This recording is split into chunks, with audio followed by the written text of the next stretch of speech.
আমি খাদিজাতুল কুবরা জগন্নাথ বিশ্ববিদ্যালয়ের রাষ্ট্রবিজ্ঞান বিভাগের 15তম আবর্তনের শিক্ষার্থী, সেশন 19-20। আমি আসন্ন যোগসু নির্বাচন 2025-এ ঐক্যবদ্ধ নির্ভীক জবিয়ান প্যানেল থেকে জিএস পদপ্রার্থী হিসেবে দাঁড়িয়েছি। আমার ব্যালট নং B07। আপনারা সকলে আমাদের জন্য এবং আমার জন্য বিশেষ করে দোয়া রাখবেন।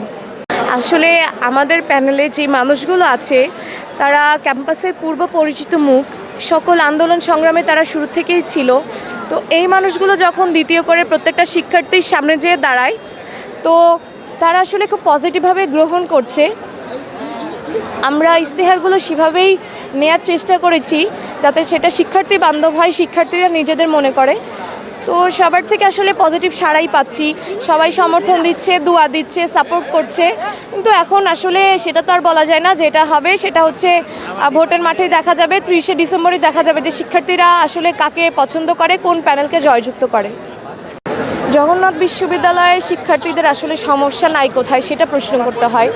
তো আমরা ইশতেহারে সকল ব্যাপার রেখেছি, একদম আবাসন থেকে শুরু করে খাবারের সংকট, এয়ারড্রপের সমস্যা, সিজির সমস্যা, কারিকুলার ডেভেলপমেন্ট, বাসের সমস্যা, আবাসন বৃত্তি সব কিছু রেখেছি।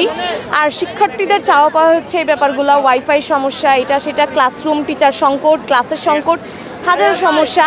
কিন্তু স্পেসিফিক্যালি প্রত্যেকটা হয়তো প্যানেল আপনার ইশতেহার দেখেছেন, কিন্তু আমরা ঐক্যবদ্ধ নির্ভীক জবিয়ান প্যানেল থেকে বিশেষ করে আমি 4টা বিশেষ ইশতেহার আমার বোনদের জন্য রেখেছি, নারীদের জন্য।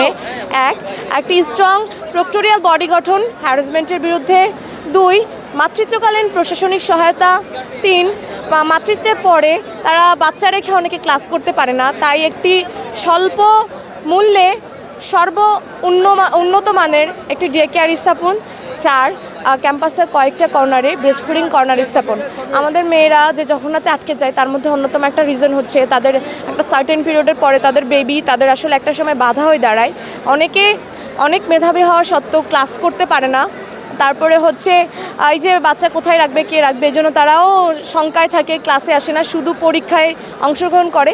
তো এই সকল ব্যাপারগুলো এনশিওর করার জন্য আমি এই 4টা পদক্ষেপ আমার নেওয়া। আমাদের জগন্নাথ বিশ্ববিদ্যালয়ের মেয়েদের অন্যতম একটা সমস্যা হচ্ছে তাদের বিয়ে পরবর্তী লাইফে তাদের বাচ্চার ব্যাপারটা। দেখা যাচ্ছে 1টা বছর তো একদম কনফার্ম গ্যাপ যায়, তার পরবর্তীতে বাচ্চাকে রাখবে এই টেনশন করে তারা ক্লাসে আসতে পারে না, শুধু পরীক্ষায় অ্যাটেন্ড করে।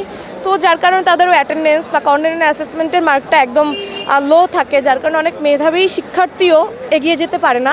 তাই তাদের জন্য এই সকল ব্যবস্থা করার চিন্তাভাবনা করেছি আমি, বিশেষ করে আমার প্যানেল।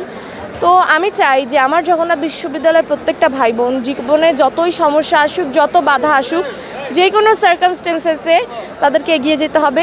তাদেরকে ভবিষ্যতে একটা ভালো উজ্জ্বল ভবিষ্যৎ যাতে হয় নারী পুরুষ নির্বিশেষে, সেটা এনশিওর করতে চাই।